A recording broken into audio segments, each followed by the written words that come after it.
আমাদের নবী সাল্লাল্লাহু আলাইহি ওয়াসাল্লাম বেঁচে ছিলেন 63 বছর জিন্দেগি, ঠিক না? বলতে পারবেন 63 বছরের ভিতরে আমার নবীকে আমরা নবী হিসাবে, রাসূল হিসাবে কত বছর পাইছি? 23।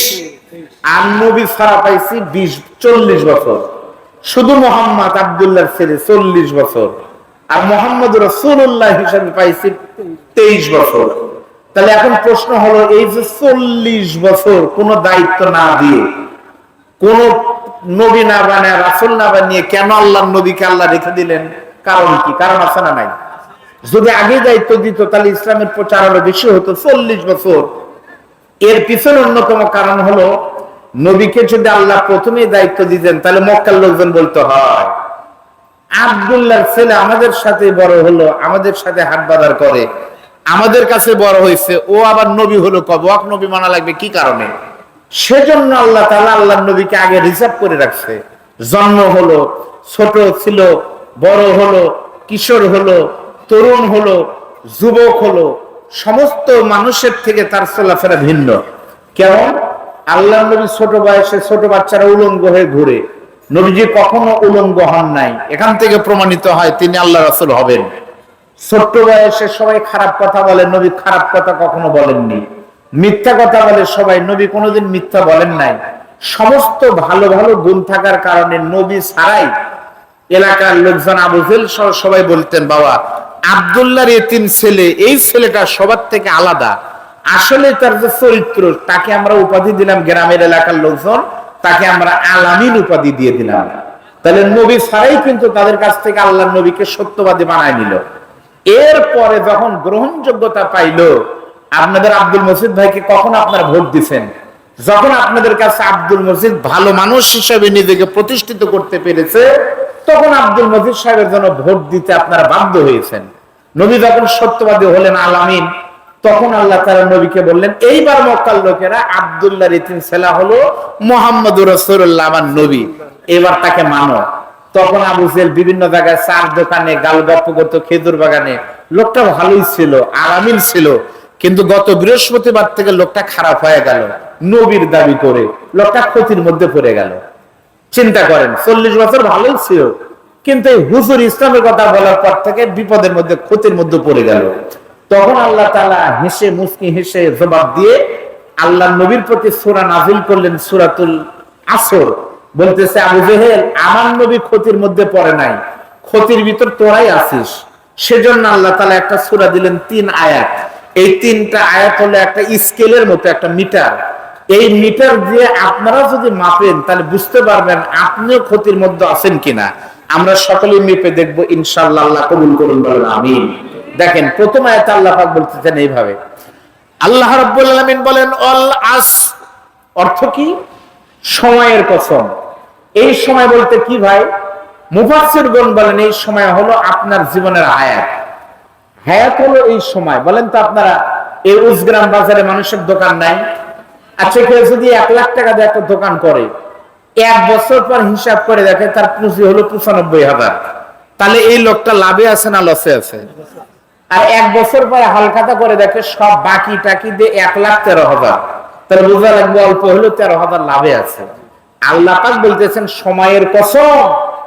এই সময় মানে ঘড়ির কাটার সময় না, এই সময় মানে হলো তোমার হায়াতের সময়। তোমাকে 70 বছর সময় দিয়েছিলাম, তুমি কি করলে? যদি 70 মানে বছর সময় পেয়ে অল্প সময় দিয়ে জান্নাত আমল করে ক্রয় করে নিতে পারো, তাহলে তুমি লাভের ভিতরে আছো। আর তোমার হায়াত দিয়ে যদি তুমি জান্নাত ক্রয় করতে না পারো, অল আস ইন্নাল ইনসানা লাফি খুসর, তুমি বেকুব, বেয়াদব, তুমি লসের ভিতরে আছো। ভাইজান, সব পড়ে থাকবে, মাটিতে চলে যাবেন। এই উজগ্রাম আসার আগে একটা মানুষের কারণে উজগ্রামকে আমি চিনতাম। আজকে আমি তার নাম এখানে জিজ্ঞাসা করলাম। বিশিষ্ট শিল্পপতি বাংলাদেশের গাজী সাহেব, গাজী শফিকুল ইসলাম ডাক্তার সাহেব, চেনেন না আপনারা? সেই গাজী সাহেব তার সম্পদ নিয়ে আজকে বগুড়ায়, তার ওয়ারিসদের ভিতরে মারামারি শুরু হয়ে গেছে। গাজী সাহেব আজকে নাই, কিন্তু গাজী সাহেবের উপমা দিচ্ছে এই কারণে, আজকে কোটি কোটি হাজার কোটি টাকার মালিক উজগ্রামের মাটিতে শুয়ে আছে, কেউ তার সাথে কিন্তু নাই। গাজী সাহেব কোটি টাকার মালিক, ওই মালিক হয়েছেন, আলহামদুলিল্লাহ, সম্পদ দিয়েছেন আল্লাহ। আপনাকে বলতেছে আপনি ওরকম পড়ে থাকবেন। এখন চিন্তা করেন আপনি কি হায়াত দিয়ে লস করছেন না লাভ করছেন। এবার আমি আপনাদের তাফসীর থেকে বলবো, আল্লাহ কবুল করেন, সকল বলেন আমিন।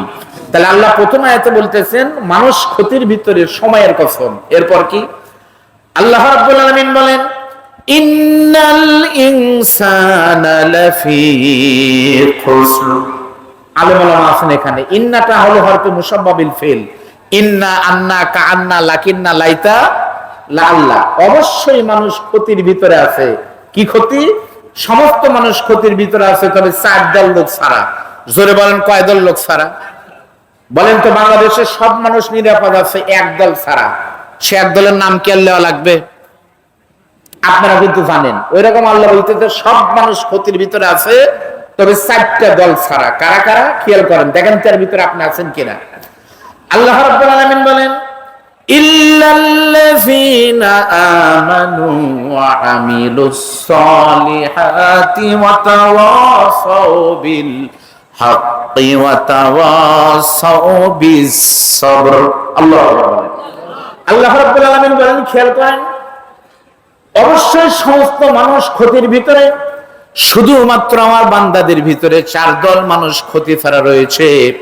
এর 1 নাম্বার হলো সেই মানুষেরা ইল্লাল্লাযীনা আমানু, আমি আল্লাহর প্রতি যারা ঈমান আনে, ওয়া আমিলুস সলিহাত, ঈমান আনার পরে যারা নেক কাজ করবে, ওয়া তাওয়াসাউ বিল হক, মানুষকে দ্বীনের পথের দাওয়াত দিবে, ওয়া তাওয়াসাউ বিস সবর, এবং দ্বীনের জন্য যারা ধৈর্য ধারণ করবে, আমি আল্লাহ রাব্বুল আলামিন এই 4 দল লোককে লাভবান হিসাবে জান্নাতি করে দিব। জোরে বলেন সুবহানাল্লাহ। এই আয়াতের ভিতরে শিক্ষা হলো 4টি। আপনারা একটু মুখস্থ করেন ভাই। এই আয়াতের শিক্ষা কয়টা?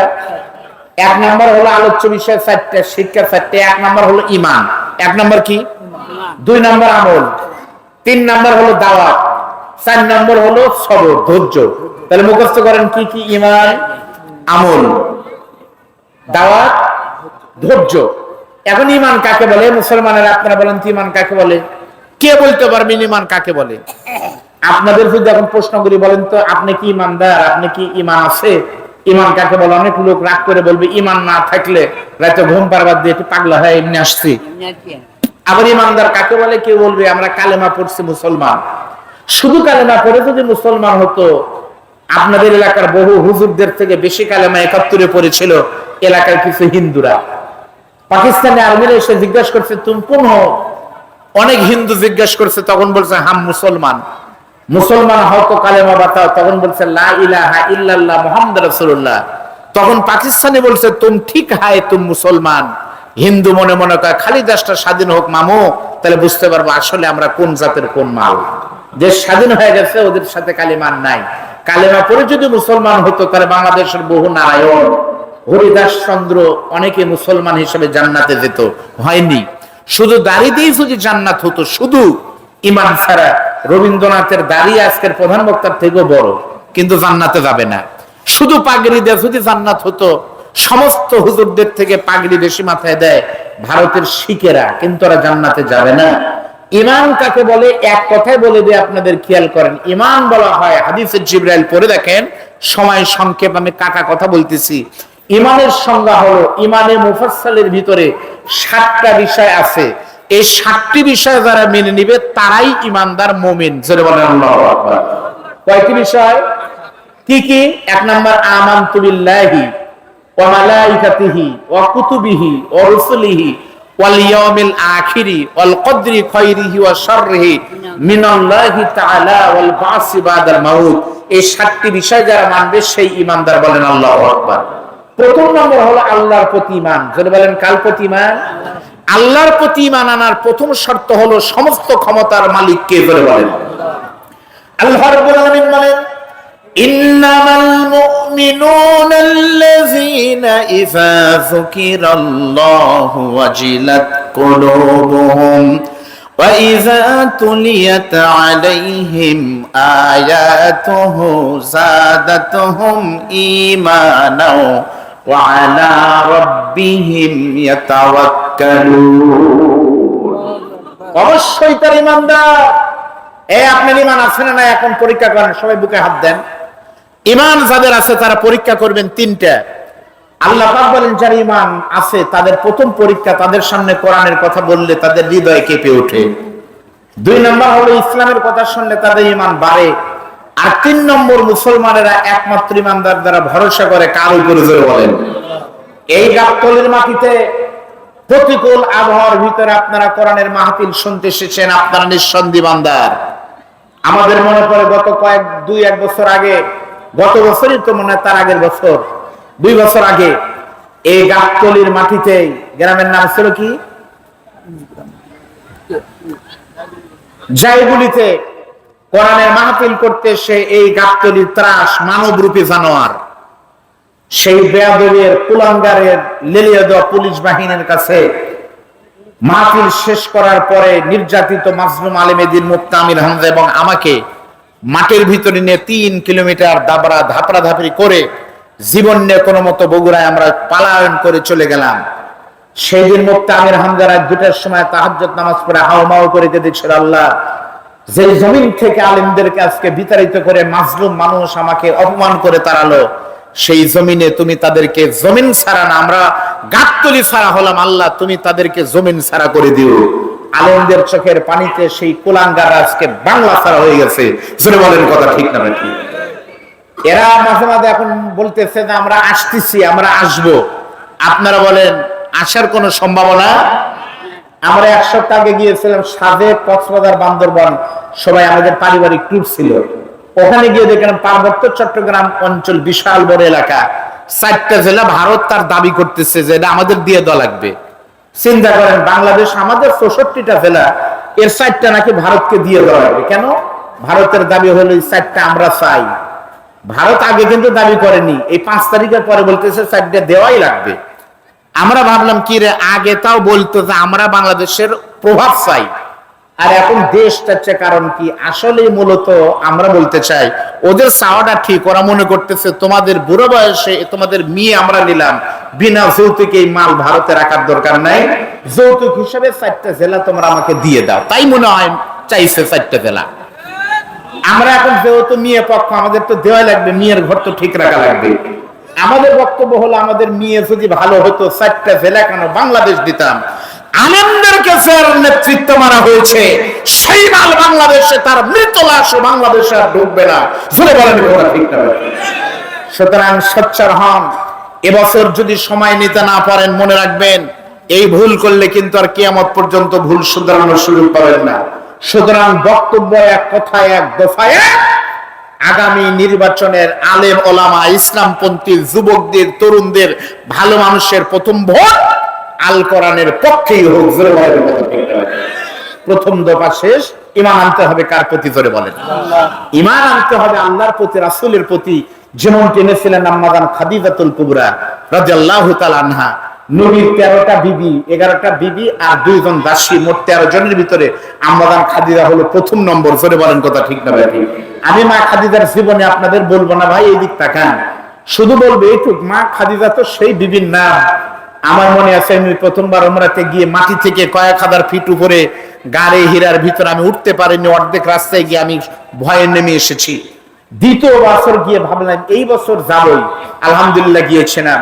সিঁড়ি করে দেওয়া আছে, আমাদের মতো তাগড়া যুবক যদি উঠতে না পারি, আম্মা জান খাদিজা দিনে 2 বার করে সেই রমণী আল্লাহর নবীর জন্য খাবার রান্না করে পানি সহ গাড়ি হীরার ভিতরে দিয়ে আসতেন।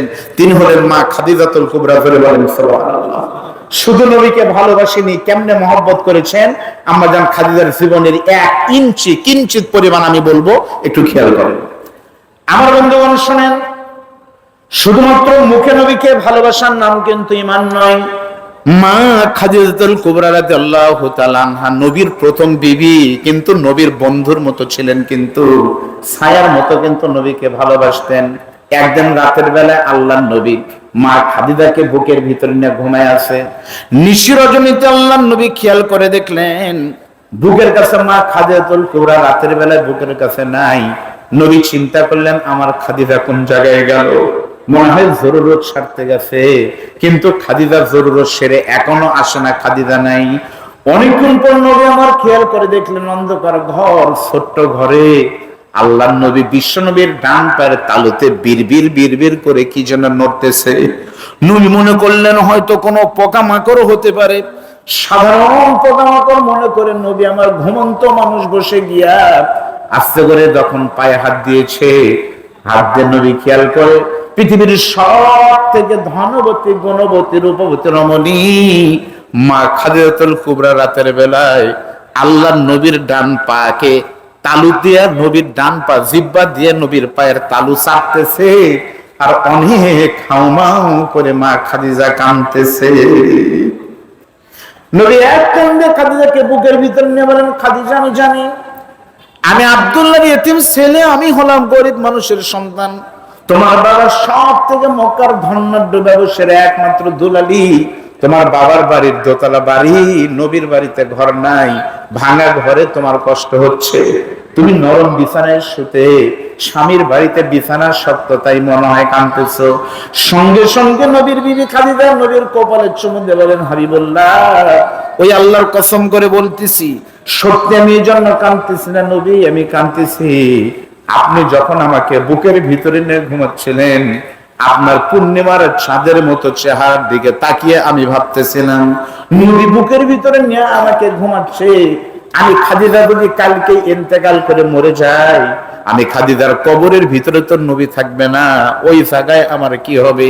ওগো নবী মরণের কথা মনে হওয়ার কারণে আমি খাদিজার চোখের পানি ফালায় কাঁদতেছি।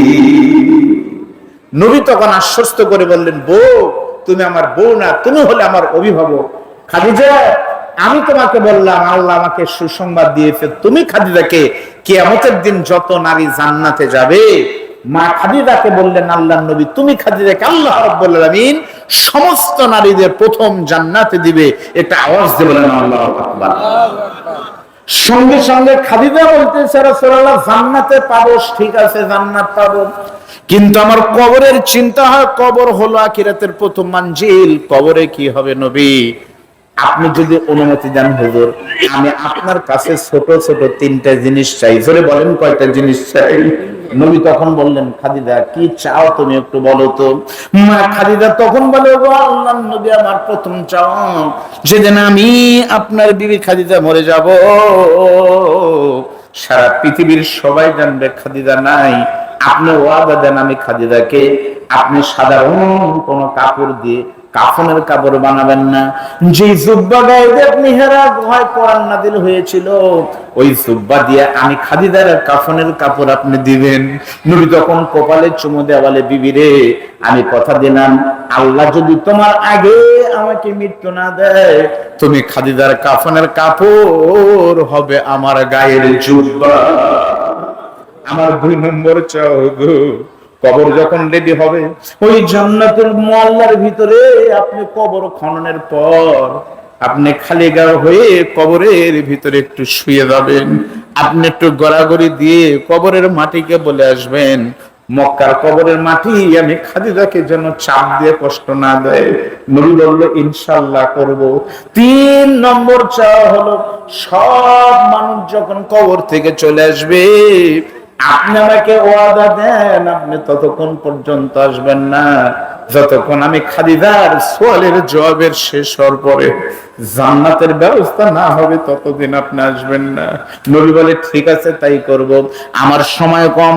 যেদিন নবীর বিবি আমাদের মা উম্মাহাতুল মুমিনিন ইন্তেকাল করেছে, নবীর জীবনী পড়ে দেখে নবী এত বেশি কষ্ট পেয়েছিল, নবী কিন্তু কোনদিন 2 বালিশে ঘুমান নাই। মা খাদিজার সঙ্গে একই বালিশে নবী ঘুমাতেন। ওই বালিশ বুকের ভিতরে নবী কাঁদে আর বলে, বালিশ রে, এমন একজন সাথী বিদায় নিয়েছে রে বালিশ, তোর মাথায় থেকে কে মাথা দিয়ে ঘুমাবে? শরীরে বের করে বলে, আল্লাহ আমি তায়েফের ময়দানের যন্ত্রণা, মায়ের দাগ, রাতের বেলায় খাদিজা তেল গরম করে মালিশ করে দিত, আজ থেকে আমাকে কে মালিশ করে আদর করে ঘুমাবে? নবী ডাকতে বললেন, 4টা মেয়ে তোমার মাকে সুন্দর করে কাফনের কাপড় পরাই দাও আমার এই সাদা জুব্বা দিয়ে।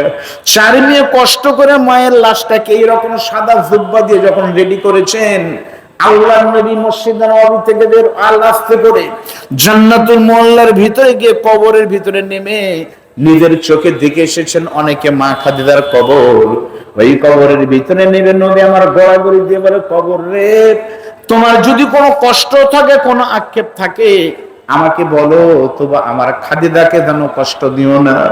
সকলেই যেন 3 মুষ্টি করে মাটি দিয়ে দিয়েছে, সকলেই কবর ছেড়ে চলে যায়। সাহাবীরা বলে, আল্লাহর নবী চলেন, আপনি বাড়ি চলেন। নবী তখন বলতেছে, তোমরা আমাকে বাড়ি যেতে বলো না, কারণ এখনো আমার খাদিজার সোয়ালের জবাব শুরু হয়নি। এরপরে নবী দেরি করতেছে, কিন্তু সোয়ালের জবাব তো হয় না। অনেকক্ষণ পর যখন সোয়ালের জবাব এখনো মন কান্নাকের আসে না, নবী চোখের পানি পায়, কাদের বলে, আল্লাহ কি জন্য সোয়ালের জবাব হয় না জানতে চাই। এমন সময় আল্লাহ ডাক দেয়, বন্ধুরে, আপনার খাদিজা শুধু আপনার বিবি না, খাদিজা হলো ইসলামের সব থেকে বড় দানবীর। খাদিজা বাবার সব সম্পদ আল্লাহকে দিয়ে দিয়েছে। যখন মক্কায় কেউ মানে নাই, তখন আপনাকে হাবিব বন্ধু হিসাবে ইসলাম গ্রহণ করে স্বামী মেনেছে। খাদিজার এই আমলের কারণে, খাদিজাকে ভালোবেসে আমি আল্লাহ তাআলা খাদিজার পক্ষ থেকে মুনকার নাকিরের সওয়ালের জবাব আমি আল্লাহ নিজেই দিয়ে দিয়েছি। লিল্লাহি তাকবীর। প্রিয় ভাইরা আমার, মা খাদিজা যেভাবে নবীকে ভালোবেসেছিলেন, সিদ্দিক আকবর, আবু বকর যেমন বেশি ছিলেন, আমরাও প্রথম ইমানদারদের ক্ষতি যারা থাকবে না, লাভবান বান্দা প্রথম হলো ইমান যাদের আছে, আমরাও আল্লাহর প্রতি, রাসূলের প্রতি, জান্নাতের প্রতি, ইসলামের প্রতি এরকম দরদ রাখতে চাই। পারবেন কি পারবেন না বলেন? যদি চান আপনারা বলেন, এই মাহফিলটা এই বছরই শেষ হোক, এটা কি আপনারা চান ভাই? চান? 16 বছর 15 বছর যখন মাহফিল বন্ধ হয়নি, সামনে বন্ধ হওয়ার কোন সম্ভাবনা আছে কি? ইনশাআল্লাহ আপনাদের জবান দিয়ে গেলাম, সাধারণপুর গাবতলীর মানুষ, যদি আপনাদের কারণে আপনাদের ভাগ্যের পরিবর্তন আপনাদের কারণে যদি হয়, আল্লাহর উপর ছেড়ে দিয়েন না যে ভোট যেটি দেই আল্লাহ দাঁড়ি পাল্লা তুলে দিক, তাই ওই দায়িত্ব আল্লাহ দিয়েন না। যদি আপনাদের কারণে আল্লাহ ভালো মানুষকে ক্ষমতা আন, ইনশাআল্লাহ এদেশের যাত্রা, সিনেমা, এদেশের এমপিদের টাকা দিয়ে নাচ গার্ডেন, এমপিরা মদের বারে মমইনে গেলে এমপি মন্ত্রীদের পাওয়া যায়, ইনশাআল্লাহ আল্লাহর কসম, আগামী দিনে মুত্তামির হামদারা যদি এমপি হয়, কোরআনের সৈনিকেরা যদি এমপি হয়, এমপিদের টাকায় মন্দির আর মণ্ডপ চলবে না, যাত্রা সিনেমা চলবে না, সরকারি টাকা দিয়ে কোরআনের মাহফিল হবে ইনশাআল্লাহ। কথা ঠিক না বেঠিক? জোরে বলেন। এই মাহফিলকে জীবিত রাখার দায়িত্ব আমাদের। জোরে বলেন ঠিক না বেঠিক? এই বাচ্চারা আপনাদের মানব কল্যাণ সংস্থা, আপনারা বলেন এই মাহফিল ছাড়াও তো কিছু কাজ করে না ভাই? ভালো করে না খারাপ করে? আমাকে বলা হয়েছে, আমি নিজেও জানি, রনি, আজিজুল ইসলাম রনি পাগল, কি খাওয়াবে আর কি রাখবে আল্লাহ ছাড়া ও নিজেই জানে না। আল্লাহ ওকে সহ প্রত্যেকটা যুবকদের কবুল করুন, বলেন আমিন।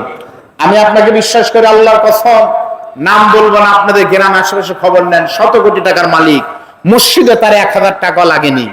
100 কোটি টাকার মালিক, এলাকার মাদ্রাসায় তার 1 লাখ টাকাও নাই। তার মানে হলো টাকা থাকলে আল্লাহ নেয় না, টাকা সবার টাকা না নেয় না, বাছাইকৃত মানুষের টাকায়, গরিবের টাকা ইসলাম চলে। আবু বকর, ওমর, ওসমান, আলী, বেশিরভাগ সাহাবী যারা, তালহা, জুবাইর, বেলাল, গরিবের টাকা ইসলাম চলেছে, ধনীদের টাকা ইসলাম বেশি একটা উপকৃত হয়। এই মাহফিলকে টিকে রাখার জন্য আপনাদের কাছে আমি শুধুমাত্র একটু বিনয়ের সঙ্গে একটা কথা বলবো, আল্লাহর কোরআনকে সামনে নিয়ে। আমার সময় ছিল 10টা পর্যন্ত, যে কোনো সময় হুজুর চলে আসবে, 3 মিনিট পার হয়ে গেছে। আমি সর্বোচ্চ 5-7 মিনিট আল্লাহকে সাক্ষী রেখে 30 পারা কোরআনের জন্য আমি আপনাদের কাছে টাকা চাই না। বিশ্বাস করে ঈমান আছে যাদের, ঈমানের পরীক্ষা দিয়ে আপনাদের কাছে আমি 100টা কি বলে আপনার 30টা পারার নামে 30টা কোরআন শরীফ একটু দিতে চাই। প্রত্যেকটা কোরআনের নগদ হাদিয়া মূল্য মাত্র 200 করে টাকা। যেহেতু ঠিক আছে, যদি লাভের ভিতরে থাকি, ইমানদার প্রথম, আমি আল্লাহকে সাক্ষী রেখে আমার মার কবর যেন আম্মাজান খাদিজার কবরের মতো আল্লাহ করে দেন। আপনার মা মনে করেন এটাই লাশ, আপনার বাবা ওই গ্রামের মাটিতে বৃষ্টির ভিতরে ঘুমাচ্ছে, 200 টাকা একটা কোরআনের দাম নগদ দিবেন। আমি ছোট্ট মুখে তাকবীর দিব, প্রধান বক্তার দাওয়াত মানে কি বলে একটু মেহেরবানি করে 200 দিয়ে শুরু। কেউ যদি 5টা কোরআন দিতে চান 1000 টাকা, 20টা দিলে বলেন মানে কত হচ্ছে আপনার, আরো বেশি হচ্ছে, এরকম যা দিবেন 4000 টাকা, 2টা দিলে 400 টাকা, 5টা দিলে 1000 টাকা, একটা দিলে 200 টাকা। একটু মেহেরবানি করে সবাই মিলে একটু দেওয়ার চেষ্টা করবেন ভাইরা। এই মাহফিল কমিটি, বাবাদের নাম কি? এখানে আছেন? ও আচ্ছা, না মানে এটা তো সবার জন্যই, এরা সবার জন্যই, কিন্তু আপনি তো, আপনাকে পাবলিক মনে আমরা, আপনি তো বাড়ির মানুষ, বাড়ির মানুষ পরে খায়, মেহমান আগে খাওয়ান লাগে। তারপরে আমার বাবা যে আলহাজ আব্দুল সাত্তার সাহেব কই, সহসভাপতিও আছে, আলহামদুলিল্লাহ। আকন্দ সাহেব, আকন্দপাড়া মসজিদের সভাপতি। আমার ড্রাইভার হৃদয় আপনাকে দাদা বলে ডাকলো, আপনি সেই লোক না? তাহলে মেলা কিছু বোঝা গেছে, আলহামদুলিল্লাহ। শোনেন, হাই স্কুল, স্কুলের এমপি মানে সভাপতি বানায় কে? এমপি। এমপি দিও ছাড়া স্কুলের সভাপতি হওয়া যায় না। মসজিদ মাদ্রাসার সভাপতি আল্লাহর অনুমতি রহমত ছাড়া আল্লাহ বানায় না। এমন একজন ভদ্র মানুষকে আল্লাহ কবুল করেছেন। আমরা একটু বাড়ায় দেওয়া লাগবে। দাদা, দাদা আমাকে দাদা বলেন, দেনই তো আপনার, আল্লাহ কবুল করুন। আলহামদুলিল্লাহ। আতাউর রহমান আগে দিচ্ছেন না? আগেও শরীর গেছে, আলহামদুলিল্লাহ। আলহামদুলিল্লাহ। আতাউর রহমান আল্লাহর একজন বান্দা। 200 টাকা একটু বলেন ভাই, 200 করে টাকা নগদ, বেশি আবদার করিনি ভাই রে। 200 টাকা ছোট মুখে বললাম, 50 শামুকেও পা কাটে। নিয়ত করেন, হুজুর আমার মাকে যদি স্বপ্নে দেখতে পারি, তাহলে আমি নিয়ত করে 200 টাকা দিচ্ছি, আমার মাকে যেন আমি দেখতে পারি, মা আমার কবরে ভালো আছে। ইনশাআল্লাহ আপনার মাকে আপনি দেখতে পারবেন, মা ভালো আছে। আপনার বাবাকে যদি দেখতে পারেন, আপনার ছেলে হয় না, যদি সন্তান হয়, যে কোনো একটা নিয়ত করে 200 টাকা একটু বলেন। 200 টাকা একটু বলা লাগবে ভাই, একটু 200 টাকা। হুজুর ঠিক আছে দিব। 200, 400, 500 যা পারেন একটু মেহেরবানি করে আল্লাহর রাস্তায় একটু দেওয়া লাগবে। আল্লাহ কবুল করুন। আপনাদের সভাপতি নূর আলম ভাই হজে গেছে, আলহামদুলিল্লাহ। ভাইয়ের নাম কি? ও ফারুক ভাই আছে তো, মুখ চিনি কিন্তু নাম জানি না। গতবারও তো দেখছি, আলহামদুলিল্লাহ। ভাই বলেন তো? ও রনি বড় ভাই, শুকরিয়া। আলহামদুলিল্লাহ, আমাদেরই ভাই, রনি ভাইয়ের বড় ভাই, নিজেদের পরিবারের লোক। একটু মেহেরবানি করে বলেন ভাই, বলেন। আমি কমিটির ভাইদেরকে বলবো একটু আসেন, আপনার একটু ভিতরে ঢোকেন। বাইরে 2জন 4জন 2জন হয়েছে, 3 নম্বর নগদ যদি না পারেন আগামীকাল দিবেন 200 টাকা। এই জন্য 2000 টাকা বলিনি, 2000 টাকা মানা হাবা নেয়, পরে আর টাকা দেয় না। এই জন্য 200 ইনশাআল্লাহ। আল্লাহ কবুল করুন। লিল্লাহি তাকবীর। ফারুক হোসেন, আপনারা একটু ভালো করে শোনেন। আল্লাহর বান্দা 200 টাকার একটা কোরআন দিয়েছে, আল্লাহ কবুল করেন, সকল বলেন আমিন। 4 নাম্বার কে দিবেন? 30 পারা কোরআনের নামে, 31 পারা তো হয় না, এজন্য 4 বলেন যে হুজুর আমি দিব 200 টাকা। ভাই ছোট্ট মুখে দোয়া একটা নিয়ত করে দেন, হুজুর এই নিয়ত যেন আল্লাহ কবুল করে, বলেন 200 টাকা। আগামীকাল দিবেন, তাও দিতে পারবেন। 2 দিন পরে দেন, তাও হুজুর ঠিক আছে আমি দিব ইনশাআল্লাহ। এটা হাত তোলেন, দিবেন 200 টাকা আপনার মায়ের জন্য। 200 টাকা দিয়ে এখন এই সমাজে কিছু হয় না ভাই, একটু মেহেরবানি করে দেওয়ার চেষ্টা করবেন। 200 টাকা। তাহলে বলেন, ইমানদার প্রথম 4 জন মানুষ, 4 দল মানুষ লাভের ভিতরে আছে, ক্ষতি ছাড়া। প্রথম নম্বর হলো ইল্লাল্লাযিনা আমানু, যারা ইমানদার। ফের বলেন কারা? এরপর আল্লাহ পাক বলেন ইল্লাল্লাযিনা আমানু ওয়া আমিলুস সলিহাত। 2 নম্বর যারা সৎ কাজ করে। ফের বলেন কি কাজ করে? সৎ কাজ যারা করে। সৎ কাজ কি করবেন? এ ভাই আমল কি করবেন? আমল বেশি করার দরকার নাই ভাইজান, আমল কম করেন, তবে আমল যেন হয় বিদআত মুক্ত, আর ঈমান যেন হয় শিরক মুক্ত। এজন্য আমল হবে বিদআত মুক্ত, ঈমান হবে শিরক মুক্ত। জোরে বলেন কথা ঠিক করে ঠিক। আমরা অনেক আমল করলাম কিন্তু লস, ওই খারাপ আমল বেদাত করলাম, লাভ আছে কিছু নাই। 3 নম্বর ওয়াতাওয়াসাউ বিল হক, মানুষকে হকের পথে দাওয়াত দেওয়া লাগবে। ধরে বলেন কিসের পথে? দাওয়াতের জন্য তাবলীগ করা ফরজ। এই তাবলীগ মানে যারা আমাদের দাওয়াত তাবলীগ জামাতের ভাইরা দাওয়াত দিচ্ছেন, তারাও এক পক্ষে দাওয়াত দিচ্ছেন। সবথেকে বড় দাওয়া হলো বাল্লিগু আন্নী ওয়ালাউ আয়া, মানুষকে একটা কথা হলো পৌঁছে দিতে হবে। এই মুহূর্তে বাংলাদেশের সবথেকে বড় তাবলীগ হলো বাংলাদেশের জাতীয় সংসদে কোরআনকে বিজয়ী করার জন্য প্রত্যেকটি মানুষকে ইসলামের পক্ষে, হকের পক্ষে, ইসলামী আন্দোলনের কথা বুঝিয়ে দেওয়া হলো বড় দাওয়াত। জোরে বলেন কথা ঠিক না বেঠিক? লিল্লাহি তাকবীর। আল্লাহর একজন বান্দা আরো 200 টাকা দিয়েছে, বিশ্বাস করেন। সত্য বলতেছে, কার কোন আল্লাহ কবুল করে জানা নাই। 50 শামুকেও কিন্তু পা কাটে বন্ধু। হতে পারে আপনার একটা 200 টাকার নোটের জন্য আপনার দুঃখিনী মায়ের কবর জাহান্নামের গর্ত হয়ে আছে। বিশ্বাস করেন, এমন হতে পারে আজকে দোয়া করলে আপনার দুঃখিনী মা বাবার জান্নাতের বন্দোবস্ত হতে পারে। সেজন্য একটু দিবেন, আল্লাহ কবুল করুন। সকলে আমরা দাওয়াত দিব। উদউ ইলা সাবিলি রাব্বিকা বিল হিকমাতি ওয়াল মাউইজাতিল হাসানা। সবাইকে ইসলামের পক্ষে দাওয়াত আমরা দিব তো ইনশাআল্লাহ। জোরে বলেন ইনশাআল্লাহ। মানুষকে ইসলাম বোঝাতে হবে, ইসলাম না বোঝায় কোনো উপায় নাই। সামনে যেন এই ভুল আর না করি। আগামী বছর এই ওয়াজ করে কিন্তু আর লাভ নেই। সময় 1 পর, অসময়ে 10 পর। এজন্য এই সময় মোক্ষম টাইম আমরা কোরআনকে বিজয় করার দায়িত্ব সবাই নিব তো ইনশাআল্লাহ। এই দাওয়াত আপনারা দিবেন। 4 নম্বর কি? ওয়াতাওয়াসাউ বিস-সবর। সবর শব্দের অর্থ হলো ধৈর্য ধারণ করা। জোরে বলেন কি করা? ধৈর্য ধারণ করা। প্রিয় ভাইরা আমার, ধৈর্যের সবথেকে বড় পরীক্ষা বাংলাদেশে ইসলাম দিয়েছে, ইসলামী আন্দোলন দিয়েছে। ক্ষমতা ইসলাম যাবে এর কোনো গ্যারান্টি কখনোই ছিল না। ক্ষমতায় যারা ছিল তারাই বারবার যাবে, এটাই সত্য। শুধুমাত্র আল্লাহকে ভালোবেসে কত বড় ঈমান আর ধৈর্যের পরীক্ষা থাকলে রইসুল মুফাসসিরিন কোরআনের পাখি শহীদ আল্লামা দেলোয়ার হোসেন সাইদি যদি আমার মতো আরেকজনের মতো খালি বক্তাই হতেন, যদি বলতো আমার মাহফিল আমি 5 লাখ টাকা করে নিব, সারা বছর মাহফিল করে শেষ করতে পারতো না। সেই পথকে রেখে, মুসলিম পথকে রেখে, কণ্ঠকাঠিন্য কোরআনের পথকে বরণ করে বৃদ্ধ বয়সে জেলখানার ঘানি টানতে টানতে জালেমের জুলুমে হুজুর দুনিয়া থেকে বিদায় নিলেন। আমি এখন থেকে 1 মাস, গত জুলাই মাস আমি গিয়েছিলাম পিরোজপুরে কোরআনের পাখি আল্লামা দেলোয়ার হোসেন সাইদি রাহমাতুল্লাহ আলাইহির কবর জিয়ারত করার জন্য। আপনারা অনেকে গিয়েছেন, আমি নিজে গিয়েছিলাম। ওখানে লেখা আছে, এখানে ঘুমিয়ে আছে কোরআনের পাখি আল্লামা দেলোয়ার হোসেন সাইদি। সত্যি সেখানে গেলে মনে হয় সত্যি কোরআনের পাখি এখনো ঘুমিয়ে আছে, এখন ইন্তেকাল করেনি। আল্লাহ তাকে শাহাদাতের কবুল করুন। জোরে বলেন আল্লাহুম্মা আমিন। এই জমিন কোরআনের জমিন। সুতরাং ইমানদার যারা, তাদের সবথেকে বড় দায়িত্ব হলো 4টা। আরেকজন আল্লাহর বান্দা আবুল কালাম, আল্লাহ কবুল করুন। আরো 200 টাকা নগদ দিয়েছে, আল্লাহ জানো। সকলের দানকে দোয়াকে কবুল করেন, বলেন আমিন। সকলে বলেন। তাহলে ইমানদারদের গুণ কয়টি ভাই বলেন? ইমানদাররা 4টি গুণ সূরা আসরের শিক্ষা। প্রথম নম্বর হলো ঈমান, 2 নম্বর হলো আমল, 3 নম্বর কি বলে গেছেন? 3 নম্বর হলো দাওয়াত, আর 4 নম্বর হলো সবর করা, ধৈর্য ধারণ। তাহলে কয়টা হলো বলেন? এই 4টি। এই 4টি শিক্ষা নিয়ে আমরা আগাবো। আল্লাহ কবুল করেন। আল্লাহর ছোট্ট একটি বান্দা আরেকজন এসে আমার হাতে 200 টাকার একটা কোরআন শরীফ, সত্য বলতেছে আপনাকে বললাম যে আমি আব্দুল বারী রশিদের দোয়া কবুল হওয়া লাগবে, কোনো গ্যারান্টি নাই, আমার গুনাহ বেশি। কিন্তু হতে পারে আপনাদের ভিতর অনেক ইমানদার মানুষ বসে আছে, তাহাজ্জুদ নামাজ যাদের 1 বছর কাজা হয়নি, আপনার মায়ের জন্য ওই লোকটা যদি আমিন বলে, ইনশাআল্লাহ আজকের দোয়া কবুল হবে ইনশাআল্লাহ।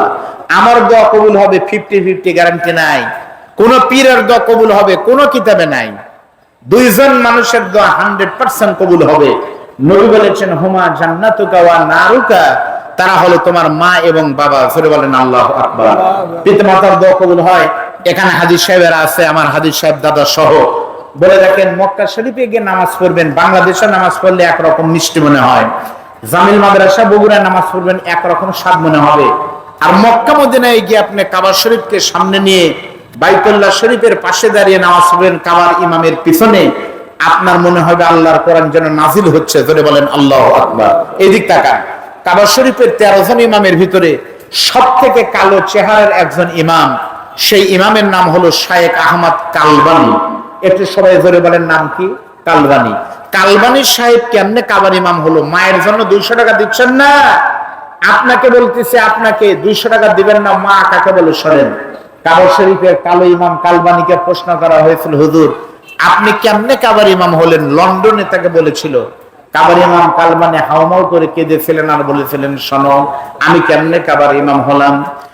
আমি কালবানীর বাড়ি হলো নাইজেরিয়া। আমি নাইজেরিয়ার একটা গরিব কৃষ্ণাঙ্গ পরিবারের সন্তান। দেখতে কালো ছিলাম কিন্তু খুবই দুষ্ট ছিলাম। আমি এতই দুষ্ট, কোন মাদ্রাসায় আমাকে ভর্তি করে নিত না। একদিন আমার দোকানে মা আর বাবা নিয়ত করেছে আমাকে নিয়ে তারা হজে যাবে। আমি কালো সন্তান কালবানীকে নিয়ে তারা মক্কা মদিনা জিয়ারত করার জন্য চলে গিয়েছিল। রাতের বেলায় কাবা শরীফের গেলাপ ধরে আমার মা আর বাবা চোখের পানি ফেলায় কেঁদেছিলেন, মনিব তুমি যদি সত্যি মা বাবার দোয়া কবুল করো, এই আমি মা আর বাবা দোয়া করতেছি আমাদের দরবার করতে, আমার ছোট্ট কালো সন্তান কালবানীকে তুমি একদিন কাবার ইমাম বানিয়ে দিও। দোয়া আল্লাহ কবুল করেছেন। কালবানি কাবার ইমাম হয়েছে তার দুঃখিনী মায়ের দোয়ার বরকতে। আপনার মা যদি দোয়া করে, সত্য বলতেছি, বিশ্বাস করেন, আপনার গরিব আছেন, ধনী হবেন। আপনার বাবা যদি আপনার জন্য মুখ দিয়ে যা বলবে, বিশ্বাস করেন সেই দোয়া কবুল হবে। আপনাদের বিশ্বাস হয় কি হয় না? হয় না? এই চারটা বিষয় আমরা আলোচনা করলাম। ইসলামের পক্ষে, হকের পথে আমরা থাকবো তো ইনশাল্লাহ। সবাই একটু দুটো হাত তুলেন তো ভাই। এ যারা দাঁড়িয়ে আছে তারা কোন দল ভাই? এ যারা দাঁড়িয়ে আছে তারা কারা? পুরুষ যারা, তারা দয়া করে বসেন। ওখানে বসা খারাপ লাগবে, স্টেজে বসেন, তাও বসা লাগবে। মহিলা যারা, তারা মহিলা প্যান্ডেলে যান। আর পুরুষ আর মহিলার মাঝখানে একটা আছে, বগুড়া বলে হিজরা, তাদের প্যান্ডেল নাই, তারা দাঁড়ায় থাকলে থাকতে পারবেন। যেহেতু জায়গা নাই, আমরা বুঝবো হিজরা মাহফিল আছে। দেখেন কারা কারা দাঁড়ায় আছে, একটু তাকবীর দেন তো। লিল্লাহি তাকবীর। এইভাবে না, সকালে হাত টান টান করে ইনশাআল্লাহ। সবাই হাত তোলেন, সবাই দুই হাত তোলেন ইনশাআল্লাহ।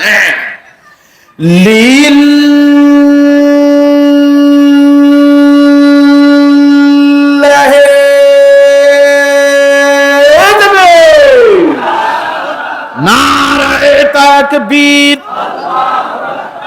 আল কোরআনের আলো, প্রধান বক্তার আগমন, আলহাজ মুফতি মাওলানা বদরুল সাহেবের আগমন। লিল্লাহি